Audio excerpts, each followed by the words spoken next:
आप सबको प्रभु यीशु मसीह के पवित्र सामर्थ्य नाम में नमस्कार, सलाम। और जैसे कि अब पहली वीडियो में हमने फास्टिंग के बारे में परमेश्वर के वचन से बहुत कुछ सीखा। मैं आपका दोस्त वरुण लॉरेंस, और आज भी हम बहुत चीज़ें सीखेंगे। तो आज परमेश्वर के वचन में देखें।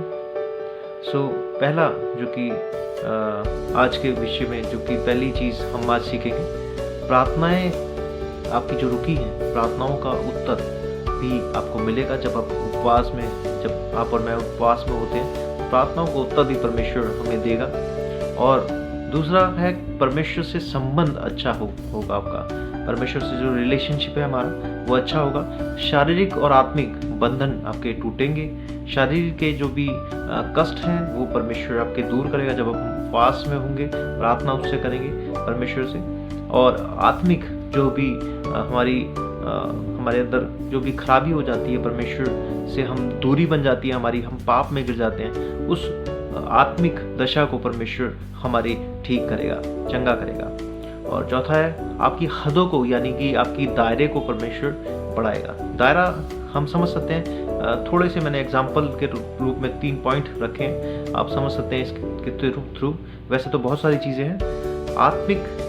आत्मिकता के दायरे को, यानी कि आपका स्पिरिचुअल लेवल जो है, आपका स्पिरिचुअल जो आपका दायरा है, उसको भी परमेश्वर बढ़ाएगा।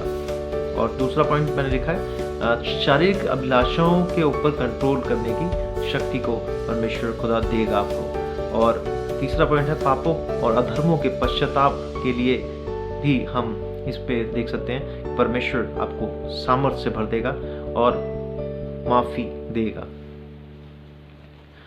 और चौथा जो कि इसमें हम देखते हैं, जीवन में परिवर्तन के लिए ये बहुत ज़रूरी है कि उपवास और प्रार्थना की ज़िंदगी हमारा जीवन हो। सभी जो भी विश्वासी हैं प्रभु यीशु मसीह के, और जबकि परमेश्वर का वचन हमें बताता है विश्वास सुनने से होता है और सुनना मसीह के वचन से होता है।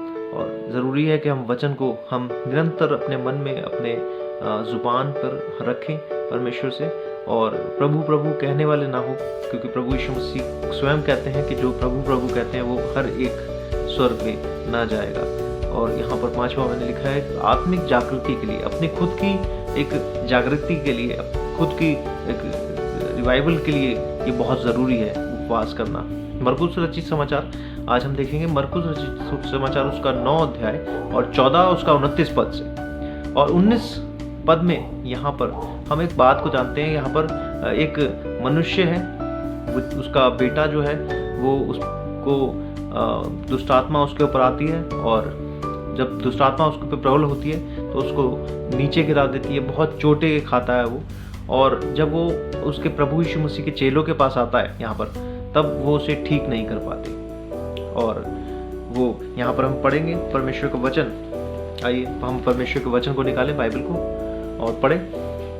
यहाँ पर लिखा है, जब वह चेलों के पास आया तो देखा कि उनके चारों ओर बड़ी भीड़ लगी है और शास्त्री उनके साथ विवाद कर रहे हैं। उसे देखते ही सब बहुत ही आश्चर्य करने लगे और उसकी ओर दौड़कर उसे नमस्कार किया।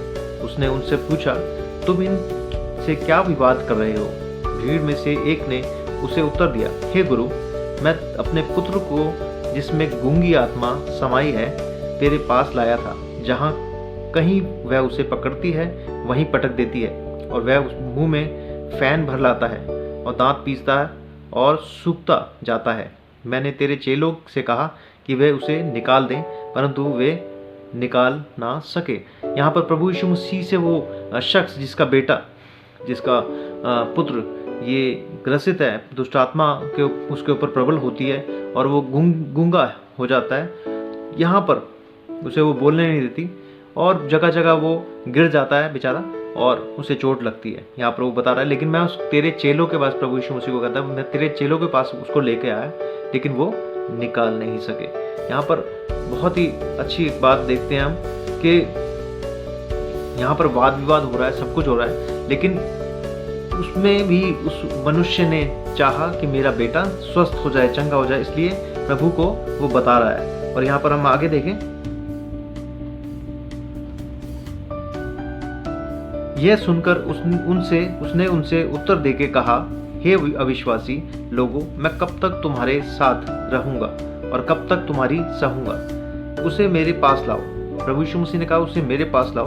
तब वे उसे उसके पास ले आए, और जब उसने उसे देखा तो उस आत्मा ने तुरंत उसे मरोड़ा और वह भूमि पर गिरा और मुंह से फैन बहाते हुए लौटने लगा। उसने उसके पिता से पूछा, उसकी ये दशा कब से है? उसने कहा, बचपन से। उसने इसे नष्ट करने के लिए अब कभी आग और कभी पानी में गिराया। परंतु यदि तू कुछ कर सके तो हम पर तरस खाकर हमारा उपकार कर। और यहाँ पर प्रभु यीशु मसीह को वो एक गिड़गिड़ा के प्रार्थना उससे कर रहा है। यीशु ने उससे कहा, यदि तू कर सकता है, ये क्या बात है? विश्वास करने वाले के लिए सब कुछ हो सकता है। प्रभु ने कहा, जो विश्वास करता है, जो फेथ करता है, उसके लिए हर एक चीज हो सकती है। बालक के पिता ने तुरंत गिड़गिड़ाकर कहा, हे प्रभु, मैं विश्वास करता हूँ, मेरे अविश्वास का उपाय कर। और यहाँ पर वो कह रहा है कि मेरे अविश्वास का उपाय कर। और जब यीशु ने देखा कि लोग दौड़कर भीड़ लोग लगा रहे हैं, तो उसने अशुद्ध आत्मा को यह कहकर डांटा, हे गूंगी और बहरी आत्मा, मैं तुझे आज्ञा देता हूँ, उसमें से निकला और उसमें फिर कभी प्रवेश ना करना। तब वह चिल्लाकर और उसे बहुत मरोड़कर निकल आई और बालक मरा हुआ सा हो गया। यहाँ तक कि बहुत लोग कहने लगे कि वह मर गया, परंतु यीशु ने उसका हाथ पकड़ के उसे उठाया और वह खड़ा हो गया। जब वह घर में आया तो उसके चेलों ने एकांत में उससे पूछा, हम उसे क्यों ना निकाल सके? यहाँ पर चेले, उसके प्रभु यीशु मसीह के चेले, क्योंकि वो चेलों के पास लेकर आए थे, प्रभु यीशु मसीह के पास लेकर आए थे, लेकिन उस समय वहाँ पे प्रभु नहीं थे और उसके चेले थे वहाँ पर। और वो जब निकालना उन्होंने स्टार्ट करा, उन्होंने निकालने की कोशिश करी होगी, तो वो उसे नहीं निकाल पाए। और उसका पिता यही बोल रहा है कि तेरे चेले नहीं निकाल पाए। और यहाँ पर चेले पूछ रहे हैं कि हम ऐसा क्यों हुआ कि हम नहीं निकाल पाए। और यहाँ पर प्रभु उन्हें उत्तर देता है, उसने उनसे कहा, यह जाति बिना प्रार्थना किसी और उपाय से नहीं निकल सकती। और यहाँ पर जब अगर ओरिजिनल किंग जेम्स वर्जन में देखें तो यहाँ पर लिखा है कि यह जाति बिना प्रार्थना और उपवास के नहीं निकल सकती। यानी कि उपवास सहित प्रार्थना के द्वारा ये जो दुष्टात्मा है, ये एक अलग तरीके की दुष्टात्मा है, क्योंकि दुष्टात्माओं में भी श्रेणी है, अलग अलग दुष्टात्माएं हैं। और ये दुष्टात्माएं मनुष्य की आत्मा नहीं होती मेरे भाई बहनों, ये परमेश्वर का वचन हमें बताता है। ये दुष्टात्माएं जो हैं, ये उन फैलन एंजल्स की आत्माएं हैं जिन्होंने हम जानते हैं कि जो आए, नूह के समय आए और उन्होंने सब चीज़ों को भ्रष्ट किया, मनुष्यों को, जानवरों को, सबको। और उनके जो पुत्र हुए, ये उनकी आत्माएं हैं, उनकी वो दुष्ट आत्माएं बन गई। और मनुष्य की आत्मा इस धरती पर नहीं रहती। मैं आपको बताना चाहता हूँ, परमेश्वर का वचन इस प्रकार हमें बताता है। और उपवास के द्वारा हम इससे ये जानते हैं कि उपवास के द्वारा कितनी चीज़ों को हम क्योंकि हम वीडियो में इतनी कवर नहीं कर सकते, इतनी चीज़ों को हम कवर नहीं कर सकते, बहुत सारी चीज़ों को हम देखते हैं कि परमेश्वर से हम मांग सकते हैं, परमेश्वर से हमारे लिए कार्य करेगा। पवित्र आत्मा जब हम उपवास की दशा में होंगे तो पवित्र आत्मा हमारी ज़िंदगी में, हमारे जीवन में कार्य करेगा बहुत आयत से। सो आइए हम प्रार्थना करें ताकि हम हमारी ज़िंदगियों में परमेश्वर कार्य करें। हालेलुया। धन्यवाद करते हैं प्रभु। इस समय प्रभु पवित्र आत्मा, मैं यीशु मसीह के नाम से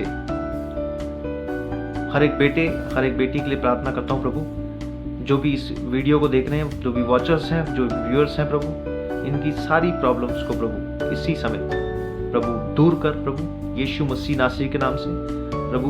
इनको शारीरिक और आत्मिक चंगाई दे प्रभु, ताकि ये आंखें खोलकर तुझे देख पाएं और तुझे अपना उद्धारकर्ता ग्रहण करने पाएं प्रभु, क्योंकि तू ही एक मार्ग, सत्य और मार्ग और जीवन केवल तू है प्रभु। और ये तेरे वचन को खोलकर एक बार देखने पाएं।